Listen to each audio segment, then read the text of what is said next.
and welcome back to my booktube channel, Lisa in Bookland. So just recently, just this month in fact, I've finished reading all the Brontes. Well, I finished reading them last year, but I wanted to reread Shirley, which I hadn't read for a good while before I made this video, which is of course my ranking of the 7 Bronte novels from my favourite to my least favourite. I did enjoy all of them and really enjoyed most of them, I'd say, and yeah, without a doubt they're brilliant writers and such fascinating people. My journey with the Bronte started off when I was 12, when my mum bought me copies of Wuthering and Jane Eyre. She's not a reader herself, but she saw those books in the shop and she's like, oh, I recognise those names, and she picked them up. I did give them a go at the time, but yeah, they were, as I say, they were just a bit too difficult when I wasn't used to classics, and they went on my shelf for a while, but I picked them up again around the time I was doing my leaving cert, and I think in the meantime I saw at least one adaptation of Jane Eyre, and yeah, haven't looked back since really. So yeah, looking forward to this video. As with most of these kind of videos that people make, I'll be going from my least favourite to my favourite, and let's get the most contentious one out of the way first, shall we? So my 7th and least favourite at the moment Bronte novel is The Tenant of Wildfell Hall by Anne Bronte. I know this is a favourite of so many people. So I only read this once in October 2020. This is the last Bronte book I had to read apart from The Professor and Agnes Gray, and I'd heard so much about it on Booktube. I was really looking forward to it, and that was probably its downfall. This story is narrated by a man called Gilbert Markham. He's a young farmer. One day this young woman, Helen Graham, and her child move into the nearby Wildfell Hall. She doesn't have a husband with her. This of course raises lots of questions in the village about what she's doing alone, and yeah, the story goes on from there. So the first and third sections are narrated by Gilbert himself. The middle section then is actually Helen's diary, where we find out about her past, and this is of course lauded as a very feminist novel, and I think that's why it disappointed me when I saw so much of this book was narrated by Gilbert, who I found was really whiny and annoying, and I didn't warm to him at all, and I so much of the book being told by him, and I didn't like seeing everything through his eyes. Like the middle section, of course, it is all told through diary entries, and I'm not a huge fan of epistolary novels that I've come across so far, and yeah, it didn't really work for me because of that. There were some obviously really interesting themes explored in this, and some of the secondary characters I did enjoy following. Yeah, I just couldn't get behind the 2 main characters, especially Gilbert. I suppose having experienced such good female narrators in Jane Eyre and Villette, I just was disappointed that it was Gilbert, and yeah. This is one I definitely will be rereading because I feel like I'm missing something, and yeah, I just, now having read more Victorian novels, maybe I'll appreciate it more the next time I read it, but yeah, just not a win for me this time. All of these rankings are like, you know, they're fluid depending on when you read books, so yeah, that's that. So next up then is one of Charlotte's. This is The Professor. It was the first novel she completed it in 1846. It wasn't published until after her death. She couldn't manage to get it published, and I've read this once as well in September 2022, so this is the last book of the Brontes that I did have to read for the first time.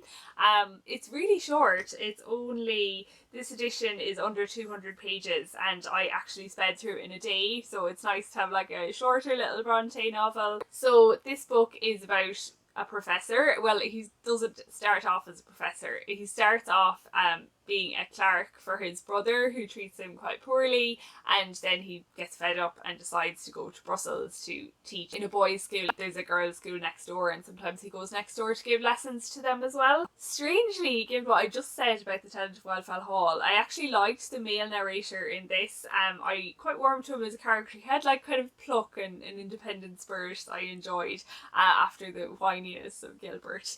I actually really enjoyed as well the first section in England. It's really short, but yeah, just he was working in a factory, and his, like, you know, just the little day-to-day details of his job, how the brother treats him, and you know, it was kind of an interesting power dynamic in their family. So I enjoyed that part. Unfortunately it doesn't last very long, and that's kind of a criticism of the whole book really. It's so short, it's really rushed through. Like I said, I enjoyed the first section, the part in the school was good, and I didn't like the end. It was just way too rushed, and there's a romance in it that I just thought was incredibly rushed. Of course, the main book that you'd compare this to is Villette, Charlotte's later book, which has a female narrator who goes from England to teach in a school in Brussels.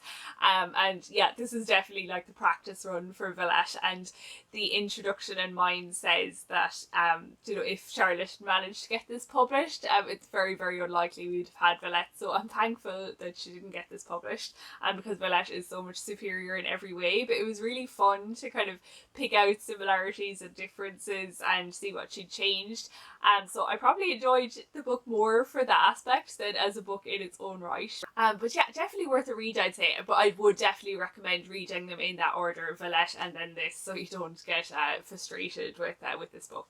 Okay, so let's return to controversy with the next book, will we? I will preface all of this by saying that from this book onwards, I really, really enjoy all of these books, so be comforted. So the next book I'm going to say is Jane Eyre by Charlotte Bronte, which comes in at 5th place. I think I've read this about 4 times, most recently last September. So yeah, I really, really do enjoy this book. It just isn't my favourite. So Jane Eyre is of course about an orphan called Jane who's brought up in the house of her aunt, along with her 2 cousins. Her aunt treats her like a third-class citizen, her cousins bully her, and she actually ends up getting sent away to a very harsh school, where she becomes a teacher and ultimately a governess in the house of Mr. Rochester, which of course is the main thing that's known about this book. So yeah, the first half of this book, I would say, I absolutely love it. I love Jane's childhood when she gets a bit older. I just really, really like the way that she, I don't know, is so upright in herself, and just the you know, that she manages to really make a really good teacher and just progress. And I was just so proud of her, I suppose, and I do really like her spirit and her intelligence. And yeah, I think Lowood is my favourite part, like, and I really like how she teaches again later in the book. I really like that teaching section as well. I just think she's a really good teacher and I like to see it. But yeah, once she gets to Thornfield Hall, I really, really do like Jane and Mr. Rochester as individuals. I love their banter. I just don't buy the romance. I wish they could just have stayed friends and be bantering away, and Jane could have stayed as governess to Adele. You know, I just, probably more on Jane's side than Mr. Rochester's side. I can't really understand the attraction personally. So I don't know, that just makes the second half of the book harder for me to enjoy.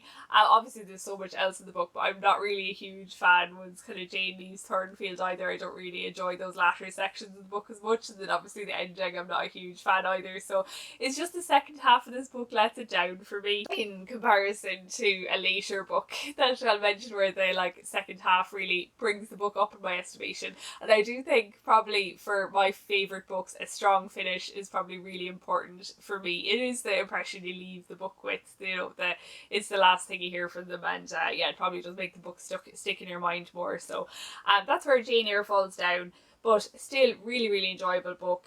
You can tell by this copy that I've loved it quite well. And yeah, again, some of the background stuff that's going on is obviously really interesting as well. And we do have the bonus with Jane Eyre of having a good few adaptations to see, which is always nice. You know, I didn't keep very good reading records for all my life, so I think I might have tried this or even read it all before my Leaving Cert. I do have a really nice memory of watching one of the adaptations with my nanny, not a nurse, my grandmother, and yeah, I don't know, I like it for that. But yeah. Okay, so the next book, I actually, when I was making this list originally, it was in position 2, and then because I really enjoyed it when I was reading it, you know, that kind of way, but it definitely hasn't stuck with me as much as some other books in the list. But then those other books in the list, I have reread them more, so I'm not sure if it was unfairly knocked out of its number 2 position or not, but it's going in at number 4 for now, and that is Agnes Gray by Anne Bronte. So as I say, I just really enjoyed this book because it's so short. I suppose, again, this book is just under 200 pages. I suppose I get more kind of a simple enjoyment out of this book. It is a bit of a obviously there's hard things in this book, but it is a bit of a lighter story than some of the other Bronte books, and I just really love the romance plot in this. I just thought it was so sweet and simple, and yeah, I just love this cover as well. You can tell it's probably to my taste, beside the sea. Anyways, Agnes Gray, I think is most famous for being quite autobiographical for Anne's own life. It's about a governess called Agnes who teaches some really hard children. But Agnes isn't really forced into being a governess. She wants to contribute to the finances of the family and to help to support them, so she tells her parents, look, I want to get out and be a governess. I think she is a clergyman's daughter, so yeah, I just really liked her for that. And you know, I think she goes back to them. I'm drawing quite heavily on memory now. I think she goes back to them and kind of hides how difficult the job is to try and not make them feel bad. And yeah, I just really liked, again, her kind of uprightness and her dignity as she does encounter all of the horrid children and sometimes even more horrid parents here. And yeah, as I say, the love story is just lovely. So yeah, I do, again, I suppose being so short, it'll be lovely for a reread, and it might come up in my estimation, but for now it's at number 4. So next up, in number 3 position, is one of Charlotte's books again, and that's Shirley by Charlotte Bronte. I have this lovely old edition that has a lot of sellotape on it, but I'm not sure how old it is. But anyways, this is the one I reread most recently, and you can see it has a lot of tabs in it. I don't usually use tabs, I usually just write on my books, apart from when they're old editions, I don't write in them. Anyways, Shirley is such a misnomer really, because she's not even the main character and she doesn't appear until about like at least a third of the way through the book. This is a historical novel, so it's set back in kind of the Luddite uprisings in the north of England. There is this real background of unrest. The main character is probably Caroline, who lives with her uncle who's a clergyman. She never knew her parents. They live in rural Yorkshire in an area where there's kind of factories, and they're quite close with this man called Mr. Moore, who owns one of the factories. It's actually set during the Napoleonic Wars. There's great hardship among the working class people. There is improvements in machinery, which means that although the price of food and things are going up and up, there isn't as much work for the people to do. So there's a lot really in this book about the tensions around that aspect. Also, it follows like Caroline, I suppose, as she searches for happiness. She's very lonely. Her uncle isn't very like personable. He never expected to be landed with a child to look after. She's about 16, I think. She's not that young at this point in the book, but she doesn't have much companionship until Shirley arrives. Shirley Kildare. She is Mr. Moore's actually landlady. She is of independent means. She's kind of like Emma. Her parents, I don't think, make an appearance at all. She lives with this kind of a companion who used to be her governess. But I just loved Shirley. This is definitely the most I've marked up any Bronte book, and I think most of ththese tabs are things that Shirley says. She, as I said, is of very independent means, and she actually, the reason she's called Shirley, I just want, and everybody on Booktube already knows this, but I will never get tired of this fact. Until this book was published, Shirley was actually a boy's name, and Shirley says that her parents really wanted a boy, and when she was born, they just said they'd call her a boy's name anyways, and they called her Shirley. So, she's sometimes treated a bit like a man in the book, or she's definitely given more respect, and I just love that a lot of people address her as Captain Kildare. She often refers to herself as Captain Kildare. Like at one point in the book, they're being left alone in a house, and she gets asked to look after Caroline, and she's like, "Where are the guns? Captain Kildare will mind the fortress." No, that's not exactly what she says, but that's the idea, and I just am so entertained by Shirley. Like, I will say, if you're reading this book, it's a really slow start, and until, like, it's just plodding along, and yeah, it was an okay book. All of the stuff about factories and unrest was interesting, but when Shirley appears, it really gives that spark to the book. So it was impossible, I think, for this book to make it any further up the list. And also at the end, I know the people are a little bit conflicted about the end as well. I have to say, part of the idealist of me would prefer that, that it didn't work out the way it did, and that people stayed the way they were. I don't want to give any spoilers, so I'm being a bit cryptic, but I can say that, at least everybody was happy. So it's a happy ending. And yeah, like I just love Shirley and Caroline's friendship, and there are situations that they're put into in this book which could mean that their friendship would be very difficult or that they wouldn't manage to maintain it, but they don't. They always just support each other. And yeah, I just love Shirley the character. Yeah, like, and I think the male characters as well are good, but yeah, Shirley is the spark of this book for me. She's wonderful. So yeah, no, I do think that this book will be really, really, really readable for me, because at the start there is really that feeling that you don't really know where it's going, and like, you know, it's just wandering around and there's so many characters being introduced, and a lot of them are clergymen, and you're, oh, how many more of these are going to appear? There is an Irish clergyman in this who is a bit of a drunkard and isn't regarded very well by anybody else, but she does redeem herself at the end, actually, where a different Irish clergyman is introduced, and he's a very upstanding character, so at least she repented, right? But anyways, yeah, that is Shirley. Definitely a very fun book. I wish they had an adaptation of this. I think it'd be so fun. So we're coming down to the final two, and yeah, so anybody who's familiar with the Bronte novels knows the two that's left. So my second favourite Bronte novel is Wuthering Heights. So this actually switched places with Agnes Gray. So I do really, really like this book. I've read it, I'd say, about 5 times, a lot because I actually studied it for my Leaving Cert English. I was wondering what themes we studied on it before, and I saw that I'd written them in the front of the book, so it was a comparative text. We compared it with, God, this is really bringing back memories, The Constant Gardener, the film, and Sive, which is an Irish play. Very, very depressing. Anyways, Wuthering Heights is most well known as being about Catherine Earnshaw on Heathcliff. I think what surprised me and surprises most people is when you start reading the book, you don't start off with them. You're actually introduced to a character called Mr. Lockwood. He's a gentleman that's just moved into the village. Mr. Lockwood is renting a house called Thrushcross Grange, and he is actually, his landlord is Mr. Heathcliff, who lives in Wuthering Heights.